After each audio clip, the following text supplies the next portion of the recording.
Buenas, buenas. Mi nombre es Ignacio Paul y soy un instructor autorizado en Real Engine, especializado en Virtual Production y efectos visuales. Hoy vamos a ver cómo exportar correctamente render pases de Unreal 5.7 para usarlos luego en un programa de composición como After Effects. Lo primero que vamos a hacer es abrir el 5.7.1 en este caso, que es el que vamos a estar utilizando hoy. Dentro de la nueva ventana que aparece ahora, ir a nuevo proyecto y elegir dentro de la solapa Film Video Live Events el preset llamado Blank. Y bueno, obviamente mandarlos a algún lugar concreto. Siempre hay que elegir un nombre relativamente corto para que no exceda los 20 caracteres.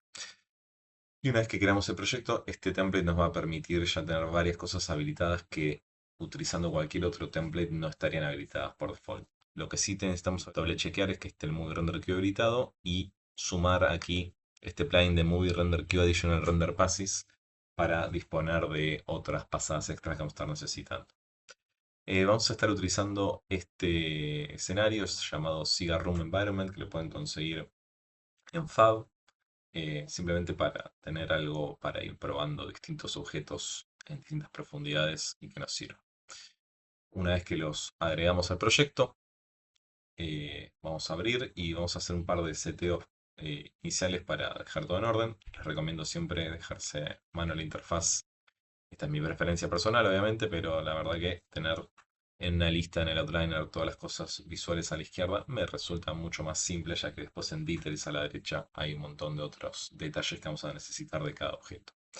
Una vez que tenemos la escena ya creada, esto obviamente puede utilizarse en cualquier otra escena, esto es un ejemplo nomás, vamos a poder buscar en el Post-Process Volume ciertos seteos que es necesario controlar, como por ejemplo la exposición. Siempre recomiendo tener una exposición manual para que no varíe según la cercanía o lejanía de la cámara a una fuente lumínica. Justamente eso es lo que termina siendo normalmente la autoexposición.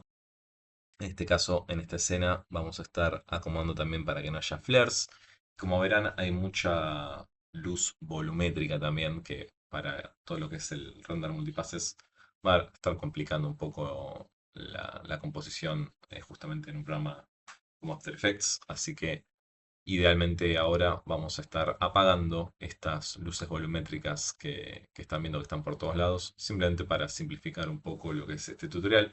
Esto se podría sacar en una pasada extra aparte, donde todos los objetos estén con un material negro, por ejemplo, y que las luces volumétricas sean lo único luminoso de la escena, y de esa manera uno podría llegar a tener una pasada de luz sobre negro y componerlo luego en composición. Pero bueno, para simplificar un poco este tutorial y que no sea súper largo, simplemente vamos a ir a la parte acá de Volumetric Scattering de la luz principal y la vamos a estar apagando solamente ahora para hacer las cosas más simples. Luego vamos a estar creando una carpeta, la vamos a llamar Sequence o SEQ, algo para ubicar rápidamente los level sequences que vamos a estar creando. Principalmente vamos a en este shot 01 que estoy creando acá, lo que vamos a estar haciendo es crear algún tipo de plano donde se pueda apreciar justamente la profundidad de campo. Entonces, acomodamos el sequencer para que tenga unos 24 FPS, creamos una cámara y en esta cámara lo primero que vamos a hacer es poner algún tipo de sensor full frame, como este de 169 DSLR, y poner algún tipo de lente como un 50 milímetros que nos ayude justamente a marcar esta diferencia de foco, ¿sí? Una vez que acomodamos un poco la distancia focal, que depende un poco de la exposición, hay que tocar a veces el color ahí del plano este de bugueo que nos indica dónde está justamente la distancia focal del lente. Vamos a hacer simplemente unos 100 frames para que salga rápido este plano y poder hacer varias pruebas justamente si uno necesita estar chequeando y bugueando cómo sacar de la mejor manera posible algún render. Siempre es una buena idea hacer pocos frames para tener renders rápidos y tener varias iteraciones hasta que dan con la combinación de seteos correcta. Ahí estamos estableciendo el primer frame en el frame 1001, como se suele utilizar en los flujos profesionales de efectos visuales de los estudios. Esto nos va a permitir, obviamente, si queremos tirar frames anteriores, que no entremos en los números negativos, ¿no? Justamente por eso el 1001 siempre suele ser como el estándar. Una vez que seteamos así a grandes rasgos la secuencia, vamos a estar animando un poco la distancia focal, ¿no? Ahí con el manual focus, justamente distance, vamos a estar ahí ajustando con keyframes donde queremos arrancar y donde queremos terminar, tanto de encuadre como de plano focal. La idea acá es arrancar un poco fuera de focos, justamente fuera de foco, para que a medida que se vaya acercando la cámara, se vaya viendo el logo de este whisky que tenemos acá de ejemplo.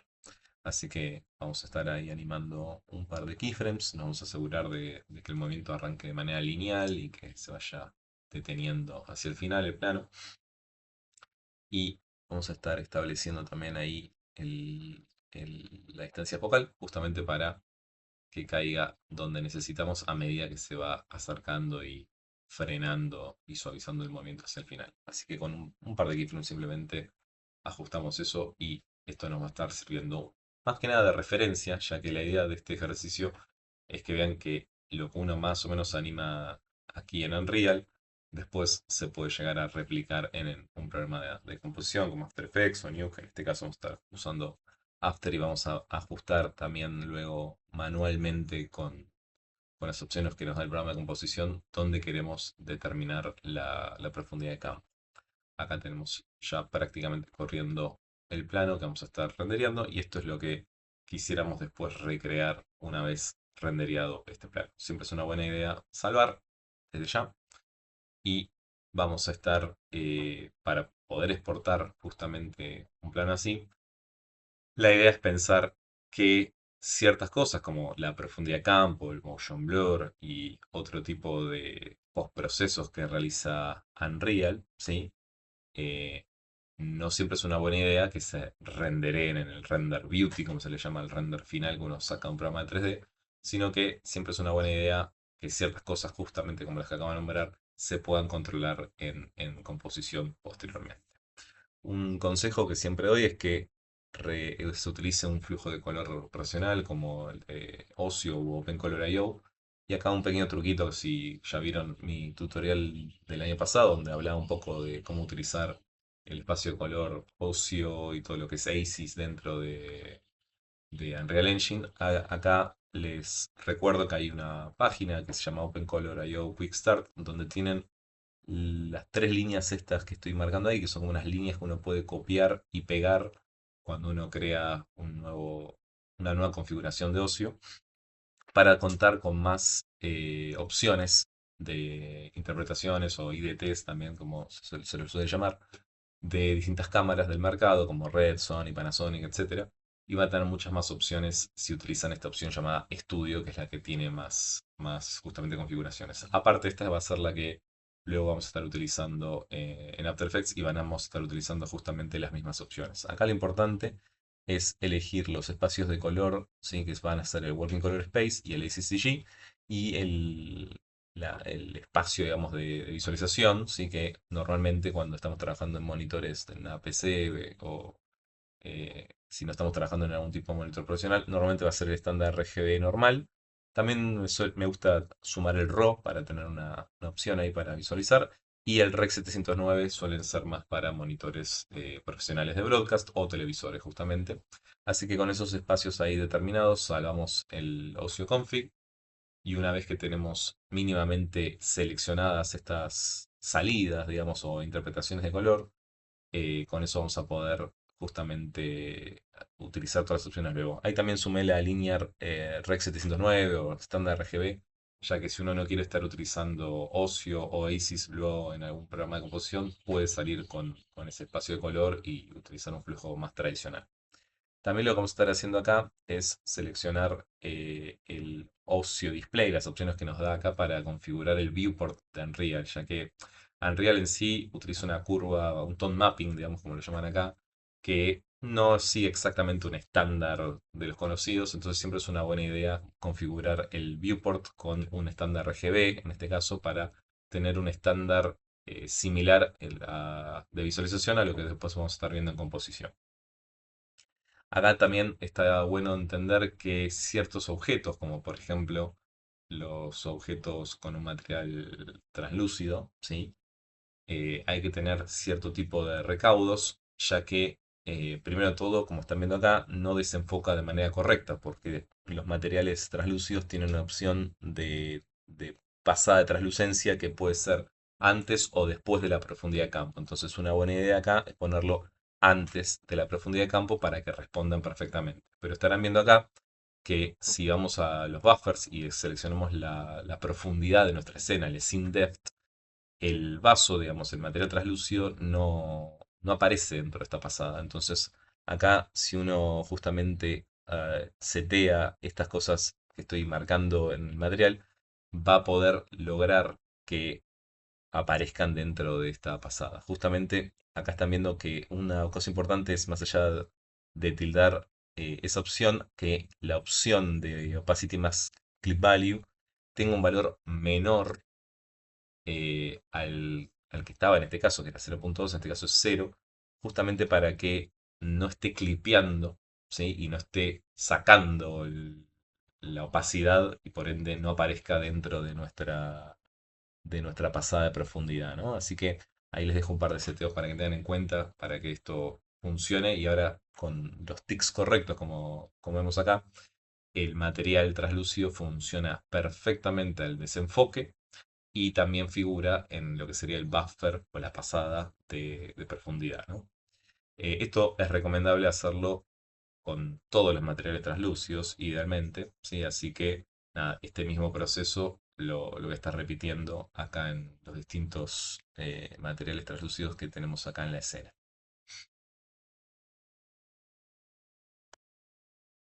Lo más importante de este proceso, bueno, es obviamente identificar todos los materiales que pueden llegar a tener este conflicto eh, y más allá del before depth of field, habilitar esta opción de allow custom depth rights y chequear el tema del opacity más clip value para que este seteo, para que este seteo de justamente de forzar que se escriba la profundidad en el material nos permita tener correctamente este objeto en la pasada de depth o z depth como también se lo llama para poder después desenfocar correctamente en un programa de composición.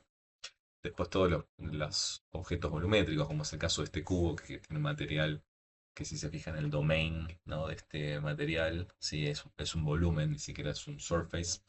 En este caso, más allá de poder sumar o no este custom depth right y tocarle la opacity clip value, quizás sea una buena idea cuando tengan este tipo de objetos que generan luces volumétricas o zonas con objetos volumétricos, sea quizás más bien una buena idea renderearlos aparte o tener una consideración especial como una pasada con todos los objetos apagados o todos los objetos con fondo negro idealmente con material negro idealmente para que justamente se puedan separar de una manera más simple, ya que no hay una pasada de volumétricas como quizás en otros motores de render es fácil de setear. Aquí vamos a tener que hacer como nuestra propia pasada customizada para que eso suceda, ¿no? Así que bueno, en este caso, como les decía, vamos a estar apagando directamente las luces volumétricas para que no nos molesten y simplificar un poco todo el asunto y ya una vez seteada la escena y con todos los objetos perfectamente configurados como, como se debería, digamos, ¿no? Obviamente todo esto, insisto, va a depender un poco de cómo sea cada escena. Hay que tener un poco de cuidado con los objetos translúcidos. Si se fijan en este caso, ahí estamos viendo que este objeto translúcido, esto puede depender un poco obviamente de sus proyectos, pero se está viendo por detrás, ¿no? De un objeto en un lugar donde no debería estar. Ahí se ve claramente que ese vaso está por delante de un objeto que no, y esto no es correcto. Acá lo importante es que esté destilado este Disabled Depth Test, ¿sí? Que no esté tildado justamente es deshabilitar el testeo de profundidad, que en algunos materiales que uno puede llegar a descargar de Fab puede que tenga esa tilde y nos esté produciendo este efecto extraño donde de repente las cosas se nos ven por delante donde deberían estar lógicamente en el espacio.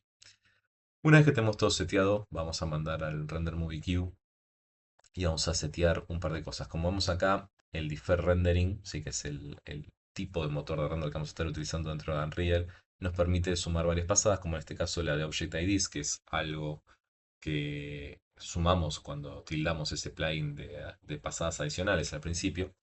Y un formato que vamos a estar utilizando es el XR, justamente con una compresión PZ, ¿sí? Ya que hay ciertas pasadas que no van a estar saliendo del todo bien, como el Cryptomate, por ejemplo, la de Object IDs. Siempre es ideal que sea un tipo de compresión que no sea destructiva, ¿no? Entonces ahí tenemos dos tipos por lo general de compresiones, las que son lossless y las que son lossy. En este caso vamos a estar utilizando la PIS, que es una de esas compresiones que no destruye. A eso va a hacer que obviamente pese un poco más. En este caso acá estamos viendo cómo esto es importante para todo lo que es pasadas, tildar el Disable Multisample Effects, ya que nos va a estar deshabilitando todo lo que es profundidad de campo, motion blur y varias cosas que están relacionadas con justamente efectos de postproceso que vamos a estar realizando nosotros posteriormente en composición. Acá ya tenemos un par de pasadas preseleccionadas por default, siempre en el defer rendering, y vamos a estar dejando la opción de 32 bits y poniendo nuestro nombre de deft justamente y habilitando esta pasada, ya que va a ser la primera que vamos a estar ahora probando. Y acá es importante tener en cuenta que si tildamos eso, también es importante chequear en qué formato de espacio de color está seteado nuestro proyecto. En este caso, estamos viendo que está con la opción 4, que son unos flotantes RGB 64 bits. Esto significa que la profundidad de color de nuestra escena es lo suficientemente grande como para poder escribir en esos 32 bits que vamos a estar generando la pasada tanto de profundidad como la de vectores, ¿sí? Más adelante, para que toda la información que sea necesaria en composición llegue de la manera correcta. Entonces, una vez que seteamos esta pasada de profundidad, que la llamamos depth, ¿sí?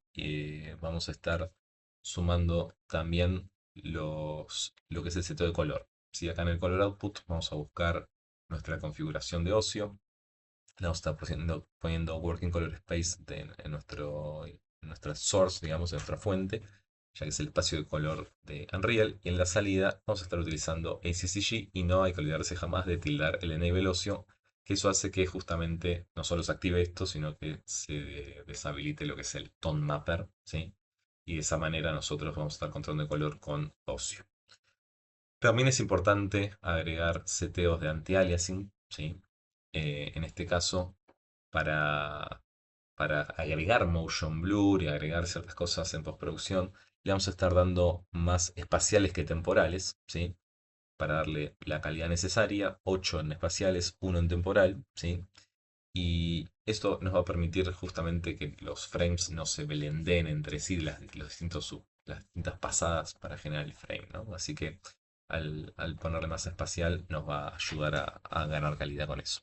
En este caso, les aconsejo utilizar los tokens, como se llaman toda esta lista de opciones que nos da acá, para simplificar el nombrado, ¿no? Y las nomenclaturas de nuestros archivos, tanto del nombre del archivo como del encarpetado. Acá están justamente viendo que estoy agregando ese token llamado versión, que nos va a poner el número de render, el número versionado justamente de nuestro render, y estoy copiándolo y pegándolo con una barra inclinada hacia la derecha para poder generar automáticamente también el encarpetado, ¿no? La carpeta donde todo esto va a estar contenido. Acá, bueno, sumamos la pasada Object IDs, también conocida como Cryptomate, que nos da varias opciones, ¿sí? De agrupado, ¿no? Vamos a estar utilizando la opción full, que nos va a permitir tener muchos más objetos independientes para poder seleccionar luego en postproducción, y tildar la opción que incluya los objetos translúcidos, ya que bueno, nos encargamos bastante de setearlos.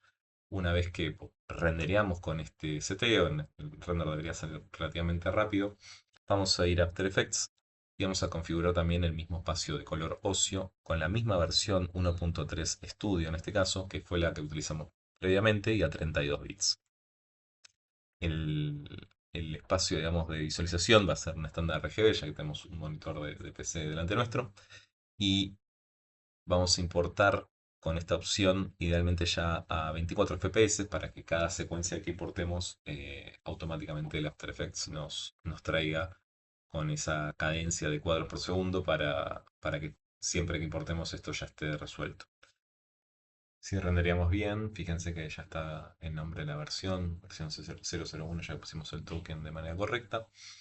Y va a estar rendereando el frame 1001. Fíjense que acá voy a tildar la opción de Create Composition en After Effects para que nos salte este cartel, que es una manera que tiene After Effects de interpretar las secuencias XR y hacer un par de opciones automatizadas muy importantes, como por ejemplo, bueno, crear esas precomposiciones que ahora vamos a ver. Es importante también asegurarse de utilizar el color correcto acá en las opciones de interpretación. Y como verán, hay una precomposición que nos crea automáticamente llamada Contact Sheet, donde podemos observar todas las pasadas, ¿sí? Los render elements o los AOVs, como quieren llamarlos, que estuvo sacando de Unreal. Acá esta que están viendo es esta pasada toda blanca, que parece que no tiene información. Si pasan el mouse por arriba van a ver que la información está ahí, solo que con valores muy altos, ¿sí? Como pueden observar en la ventana de info a la derecha, que pican ciertos valores muy altos. Y esta pasada en particular, que es la pasada de profundidad, la vamos a estar ajustando para que este programa de composición nos sirva de la manera en que los efectos están esperando recibir esta información. Fíjense que pica en el waveform, pica muy, muy alto a la derecha y eso lo vamos a corregir. También lo que vemos acá es la pasada de Cryptomate, que acá se llama Actor Proxy Mask, pero es prácticamente una pasada de Cryptomate, y la pasada de Beauty, que es la RGB más alta. Esta pasada de profundidad, que a simple vista parece toda blanca, ¿sí? Lo importante es preparar los valores, ¿sí? Que vienen por default, de la manera en que los efectos o los filtros, mejor dicho, o plugins también de After Effects, estén esperando utilizar esta pasada. Principalmente va a estar esperando valores más bajos, por lo general dentro de lo que serían los 100 nits o entre 0 y 1 de los valores lineales, ¿no? Y una opción también acá que estoy acomodando es que todas las pasadas se lean del canal de red, de rojo, ya que por lo general estamos esperando una pasada blanco y negro, ¿sí? Así que ahí filtrando a los tres canales el mismo color, el mismo R para las tres, vamos a simplificar esto. Otra cosa también es que por lo general eh, varios de los filtros After Effects esperan que esto esté invertido, ¿no? Que lo cercano esté blanco y lo lejano esté negro, así que se vaya oscureciendo. Entonces, con un simple invert, esto lo podemos gestionar así.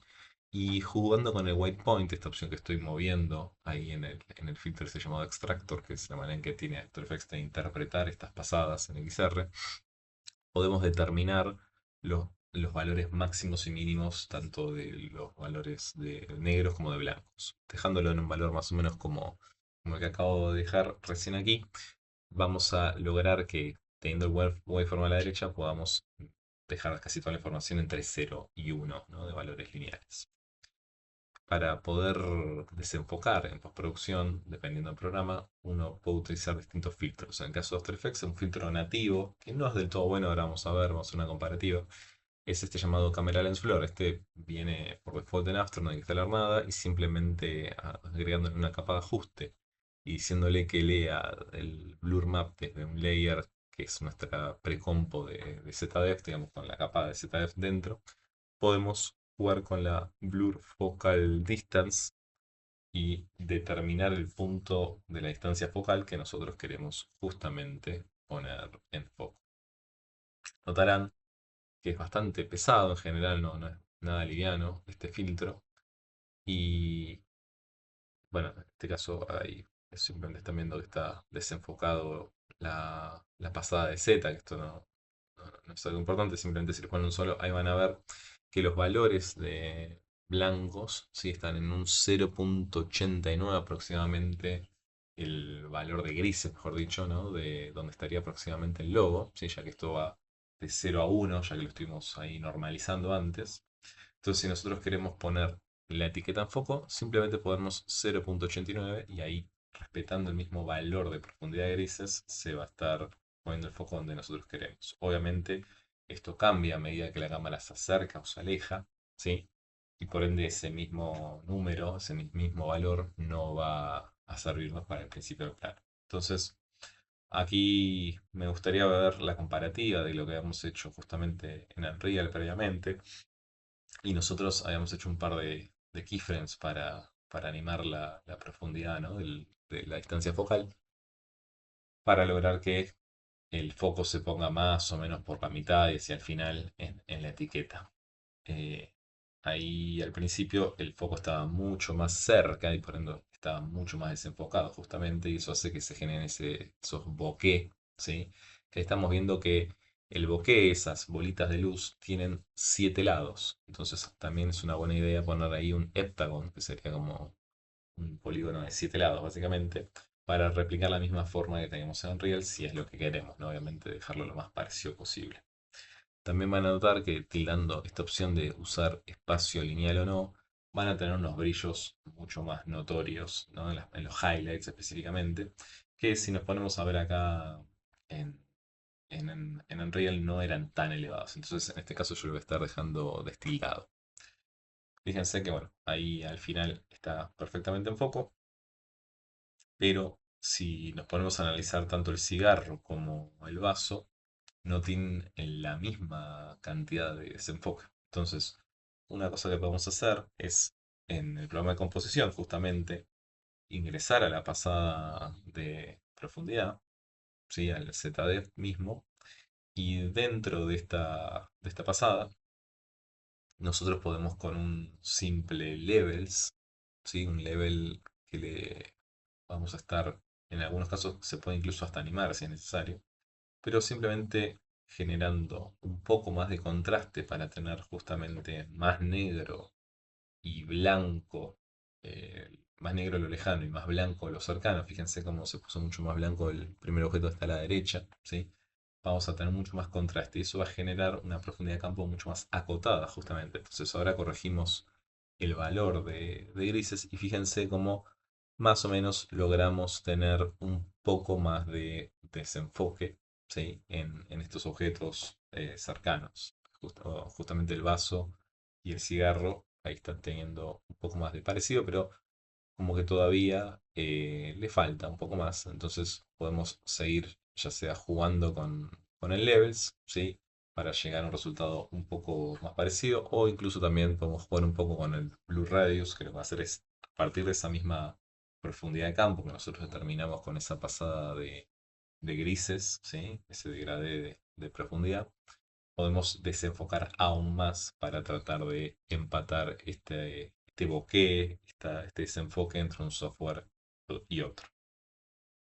Este es un poco el resultado que se puede conseguir justamente con este filtro de Camera Lens Blur, que como ven acá, si uno tilda o destilda esta opción, se explotan o no los highlights, eso ya depende un poco de cómo uno quiera dejar la escena final, pero se darán cuenta que no es del todo correcto el desenfoque que genera este filtro nativo, ¿sí? La única ventaja que tiene realmente es que es nativo, pero profesionalmente rara vez lo utilizo para una composición seria de algún render CGI que traigo aquí a After Effects a componer, ¿sí?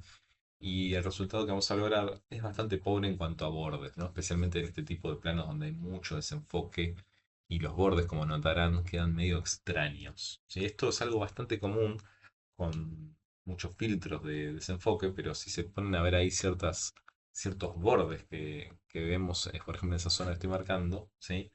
Este filtro de cámara lens blur claramente no sabe muy bien cómo resolver este tipo de problemas de desenfoque de ciertos objetos. Entonces, les recomiendo que utilicen para este tipo de planos el plugin de Frischluft, la empresa llamada así, que se llama Depth of Field. Sí, este es un plugin que se compra, es un plugin aparte, pago, ¿sí?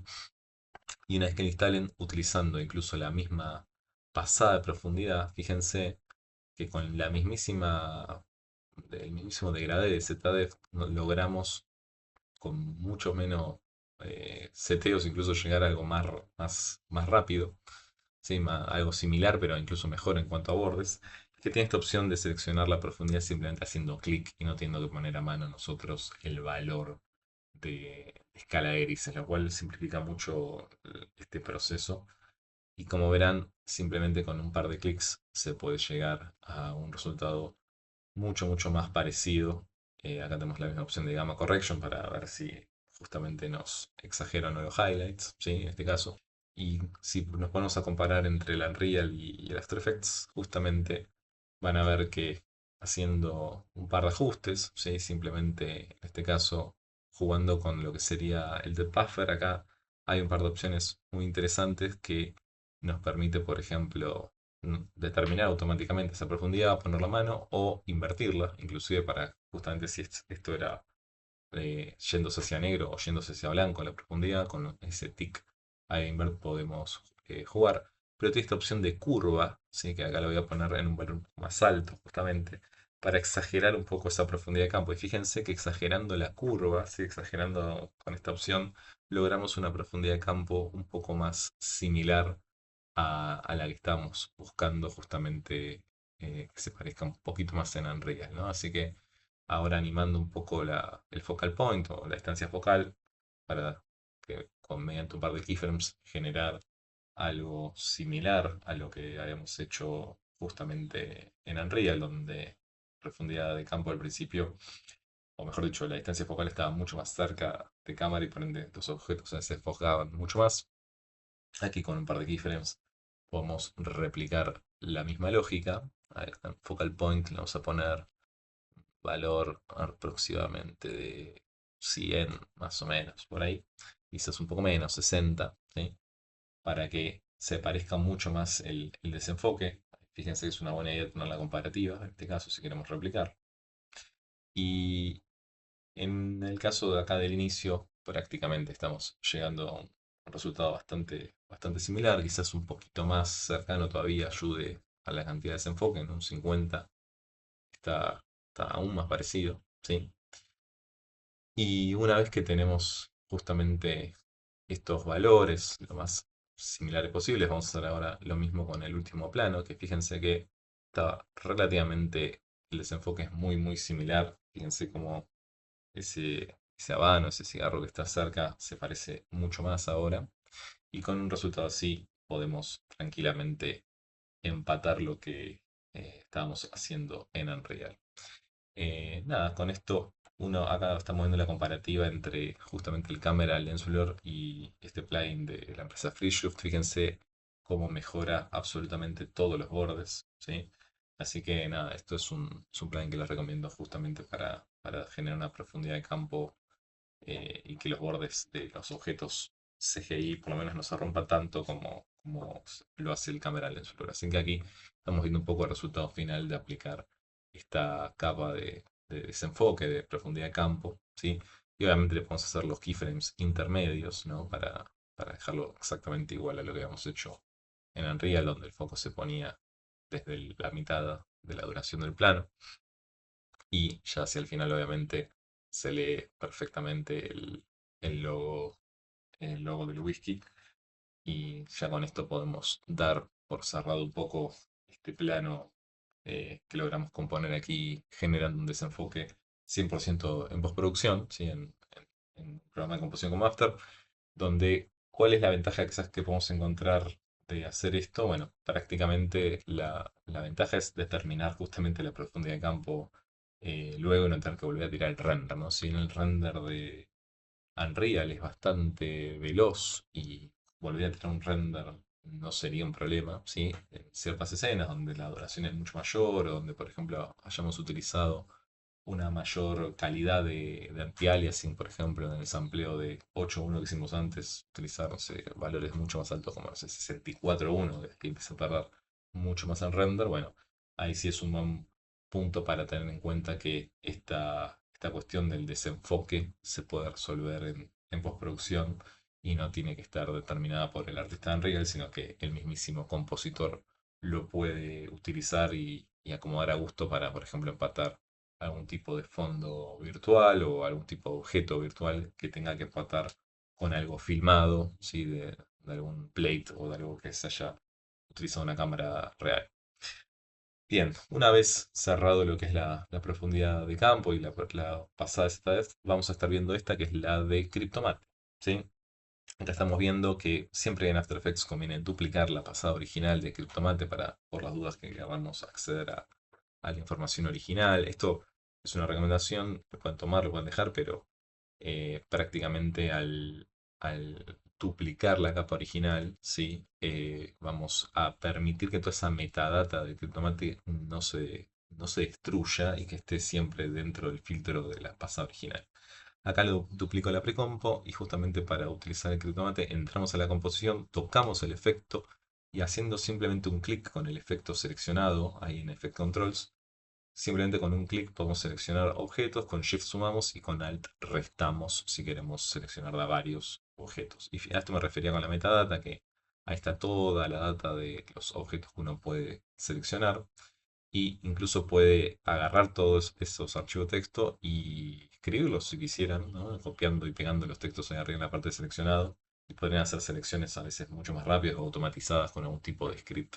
Si uno necesita después hacer selecciones siempre de los mismos objetos en distintos planos, uno puede dejarse ahí esa lista de objetos y ir copiándola y pegándola entre distintos planos.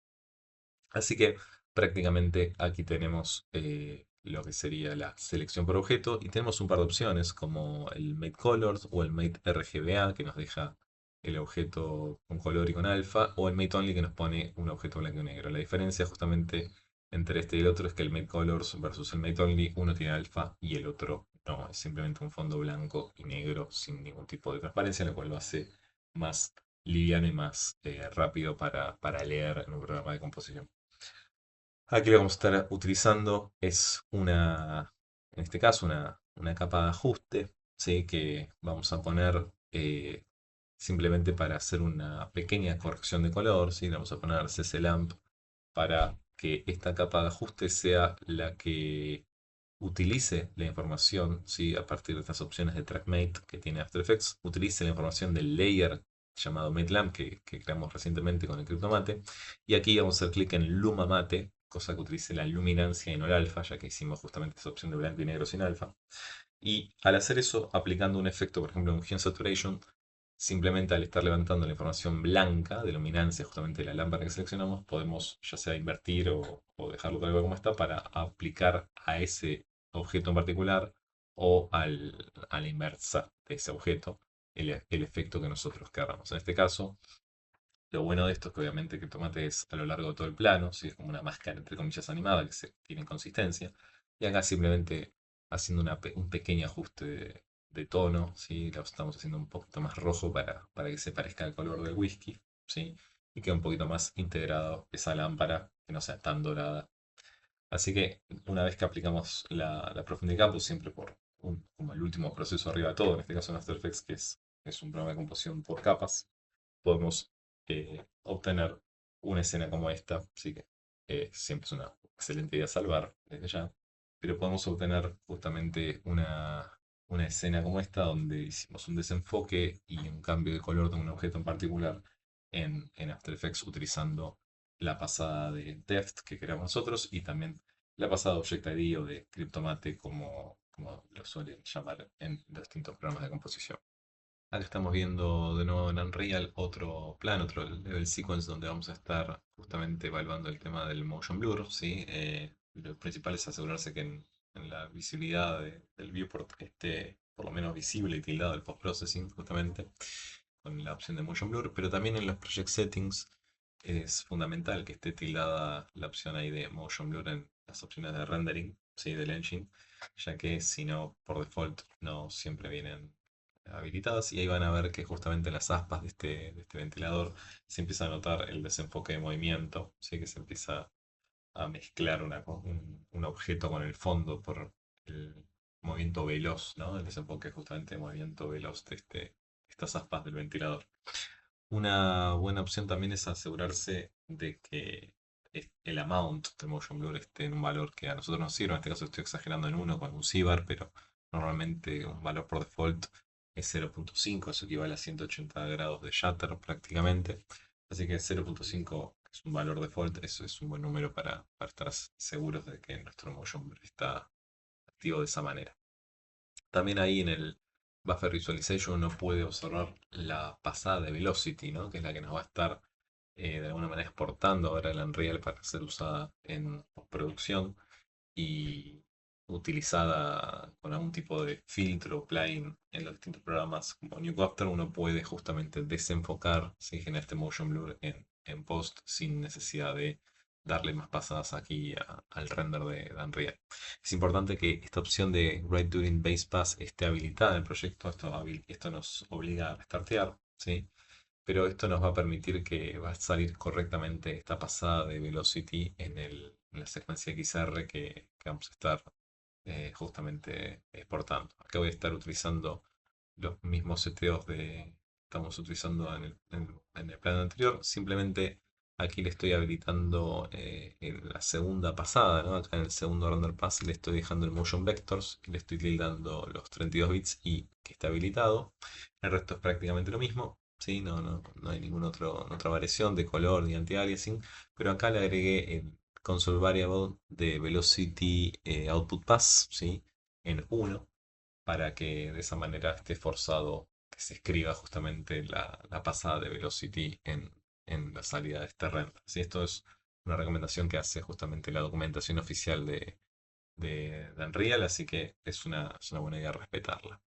Una vez que tenemos estos seteos habilitados, ahí sí podemos renderear y luego proceder a importar esta secuencia, siempre con la opción de Create Composition tildada, obviamente, ¿sí? De esta manera nos crea estas precompos automáticas con las distintas pasadas. Vamos a abrir la que se llama Assemble y ahí vamos a encontrar apiladas una arriba de la otra las distintas pasadas, ¿sí? Y le vamos a copiar la interpretación de color para simplificar y aplicar que sea ACCG también, así nos interpreta bien el color. Y esto que estamos viendo acá, que es la pasada llamada Velocity, es justamente la representación vectorial de cómo los objetos se desplazan, ¿sí? Y qué tan rápido se desplazan en el plano, ¿no? En el encuadre. Tienen por lo general este tipo de colores que para poder utilizar esa información vamos a crear una capa de ajuste, ¿sí? Para generar este motion blur, este desenfoque de movimiento a partir de un plugin de la empresa Revision llamado Real Smart Motion Blur Pro Vectors, en este caso la opción, ya que hay tres de la misma empresa, ¿sí? Este va a generar desenfoque de movimiento a partir de un layer de vectores como es el que acabamos de seleccionar ahí. Normalmente si lo usamos así tal cual como viene, va a estar generando este tipo de problemas, ¿sí? Que es que, si bien para algunos casos puede pasar y funcionar así, simplemente modificando un poco el max displays, que es justamente que tanto se desplaza, va a generar este tipo de bordes duros por default, si no generamos algún tipo de separación de estos objetos que se mueven demasiado a partir de algún canal de alfa que nos permita separar ese objeto del fondo, ¿sí? Y volver a aplicarlo. Lo que voy a estar haciendo acá, justamente volviendo a Unreal, es hacer un healing game del ventilador y volver a renderear simplemente para tener la información del fondo, ¿sí? Que es justamente lo que no puede resolver este plugin automáticamente. Y lo voy a renderear con un nombre llamado VG, ¿sí? Para tener la información del fondo de lo que está detrás de esas aletas del ventilador y de esa manera poder desenfocar con Motion Blur, desenfoque de movimiento en compo sin tener ningún tipo de borde extraño y tener la información que estaría detrás, aparte, porque esto es importante, ¿no? Justamente el desenfoque de movimiento muchas veces nos hace que nos deje ver un poco lo que está detrás de ese objeto, se está moviendo velozmente y que tiene los bordes medio blureados. Así que aquí estoy importando simplemente ese fondo que acabo de tirar de Unreal sin las aletas, aplicando el mismo color, ¿no? El CCG para que esté bien interpretado. Y acá voy a estar agarrando el RGBA Source, o sea, el Beauty, en pocas palabras.